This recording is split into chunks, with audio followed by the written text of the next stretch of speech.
Hey there, it's Adrian over at the Sampleist, and we have something very interesting for you to hear. Today we are taking Cinevox from Cinematic Alpha for a little spin. This is the second vocal library from Cinematic Alpha. The library contains 4 different voices and 20 non-human choirs, which were generated using artificial intelligence. This presents a unique take on what is probably a crowded vocal library market. With the library you get 40 slow pads, 40 individual combos, 4 unique voices both with and without legato. You also have 24 sequence patches, 96 glitched phrases and 1,248 different vocal phrases. That is just some of the highlights of this library that has been constructed using Cinematic's very own Dove-Inst sampling techniques. You will need at least 16 gig of memory to get the best out of this library on the full version of Contact 6.7.0 or higher. This will not work with a free player. For you Mac users out there, this has been tested as working on M1 chips and higher, so you're absolutely covered in that sector. Cinevox takes up around 12.5 gigabytes of disk space, with all samples having been recorded at 48 kHz 24-bit. Regular price for this library is $149.99, with a current introductory price of $99.99 at the time of this recording. So let's take a listen to what this library has to offer. Like all large libraries that I tend to review, I'm not going to play through every single patch because this is quite a large library. What you're going to hear will be a selection of the available sounds just to give you a taste of what you're going to get when you purchase Cinevox.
Okay, so let's have a quick look at the interface for Cinevox.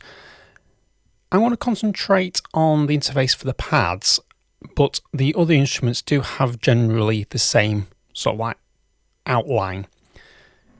The first thing to look at is we've got Group A on the left and Group B on the right. These select the sounds. So if you just click on the name, in the pads you have all these to actually choose from. So if I choose an AI voice, Sanatus, on the left we change it to synthwave choirs, and straight away we get a different sound.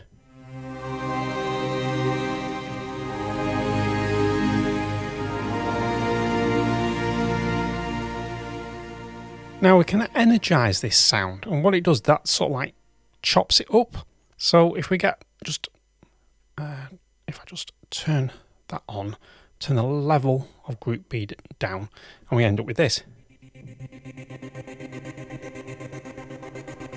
Let's turn that up slightly for you so you can actually hear.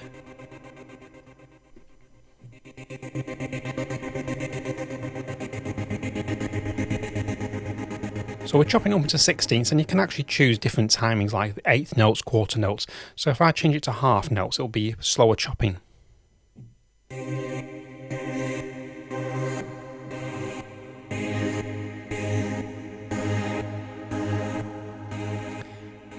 So then if I bring in layer B, then you can have one side chopped and the other side not.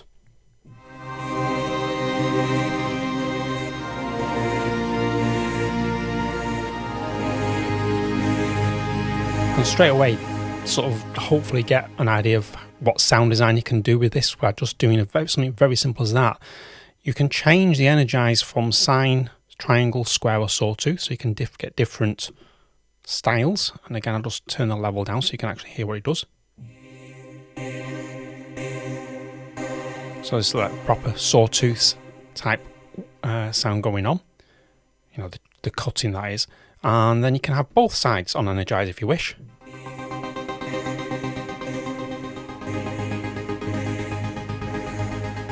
And they're doing something different there. So if I just turn the energize off on both of these two, we then can shape the sound, overall sound, using the attack, decay, sustain, release envelope. And this works like any subtractive synthesizer that you see. It's just basically the attack, you can make it come in straight away, or smooth the attack. It's just like a normal amp envelope there. And then we have an EQ FX section. Now on the left we have the delay, and this is your dry wet signal, the tempo and the feedback, so that alters how much delay we get. So if I turn the feedback up, obviously you get more delay.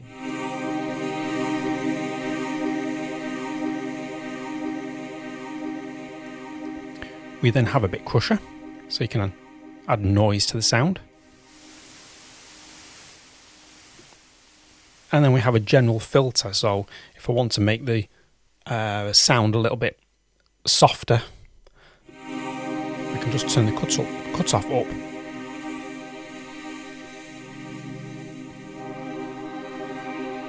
And resonance, and change the bandwidth.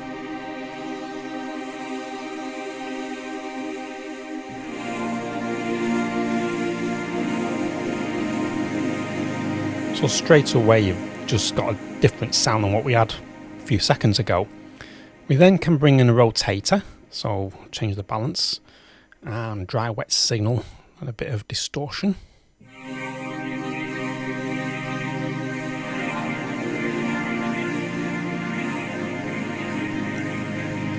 Then you've got a 3-band EQ there, a low, mid, high frequency, and of course you've got your reverb, which you can change the size, your feedback on that, and your dry wet signals can really drench this in reverb.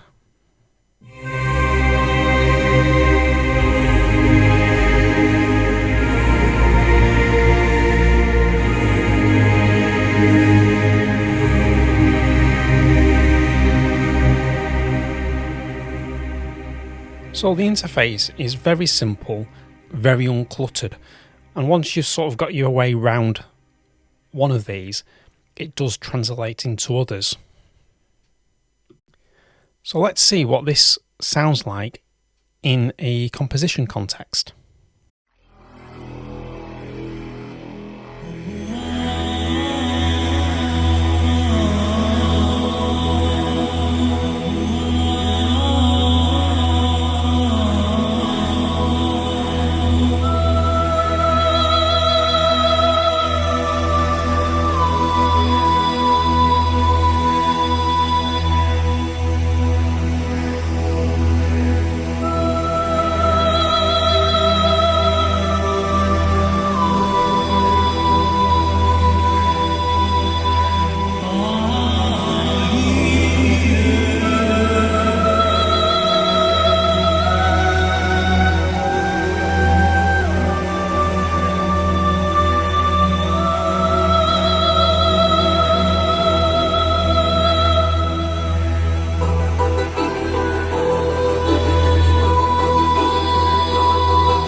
So that's just a short composition to show what you can do when you combine these sounds from the library. And it looks as though I've actually used 5 tracks here, but I've actually got 6 playing because the Cinevox slow pads is what set this whole track off. And in the Cinevox slow pads, I've got 2, and the panned left and right. And this is what they sound like.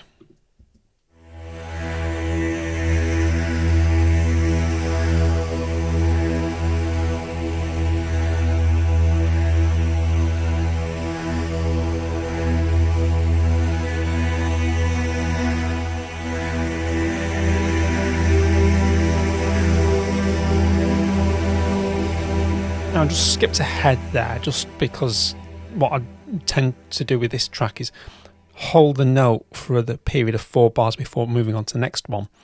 And all I'm doing here is playing the root note, which is the E for E minor. Then I move up to a B, then I come down, which is the 5th of the chord, E minor, the G, which is the 3rd, and then I come down to an F sharp, just to give that little bit of tension. And then what I decided to do was put in a nice soprano voice. So I bring out the Laura legato.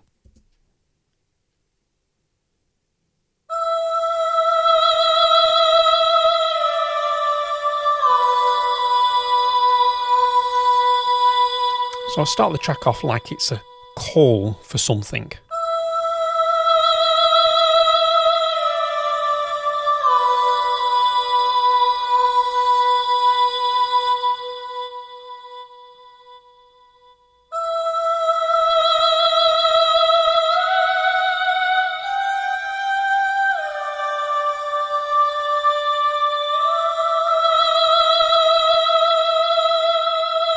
Absolute stunningly captured that soprano voice, beautiful.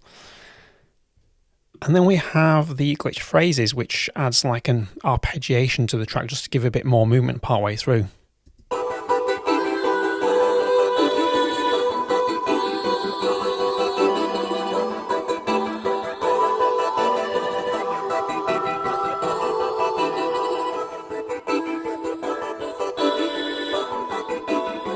So what I'll do there is just move between the glitch phrases that are there. And I wanted a tenor in there. I'm a tenor myself when I sing in a choir. And I thought, well, I've got a soprano, I need a tenor. And this is a beautiful sound.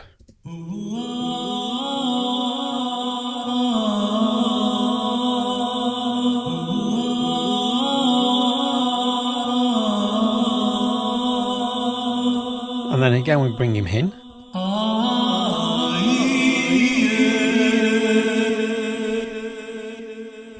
So we've got, if we just listen to it in context, and I'll just bring these 3 tracks together. We'll have the pads underneath, we'll have the soprano doing the call, and the tenor will do a response.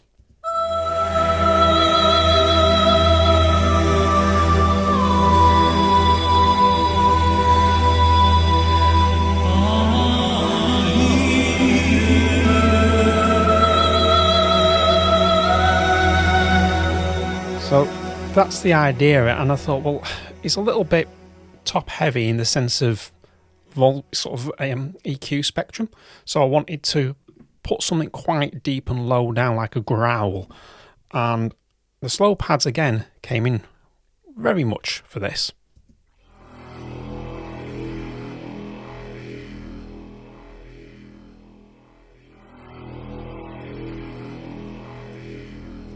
So all I'm doing there is the very, very low E on the keyboard.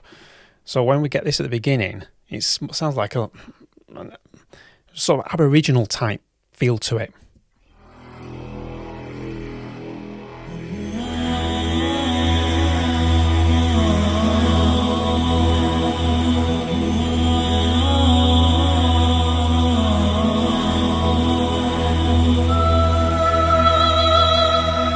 So because I'm using the notes E, B, G and F sharp, and I intersperse the G every now and again, it sort of like keeps it minor, but there's a little bit of uplift to it, so it's not quite E minor, but almost. And that is the track, basically. This is a really interesting take on vocal libraries, and adds a kind of freshness to what is probably a very crowded market. It doesn't try to be an absolute replica of the human voice like some libraries do. And you know what? I quite like that. It's a bit of a refreshing change. What it does deliver is in my view something new and different that still retains the emotion and beauty of the human voice. There's plenty to explore in this library for normal human created vocal phrases and sounds, with an extra helping hand from our silicon cousins, as in the AI, in creating non-human vocals. I particularly enjoyed the sequences included with this library. If you're looking to freshen up your vocal libraries, then you may want to add this to your list. What I've touched on in this review is just the tip of the iceberg, and there are some very interesting demos on the Cinematic Alpha's website that you should also check out. We would like to thank Cinematic Alpha for sending across Cinevox for us to review. It is very much appreciated. And you, dear viewers, I hope you enjoyed this little journey. And if you haven't done so already, please consider subscribing to the channel and visit thesampleist.com to see what we are all about.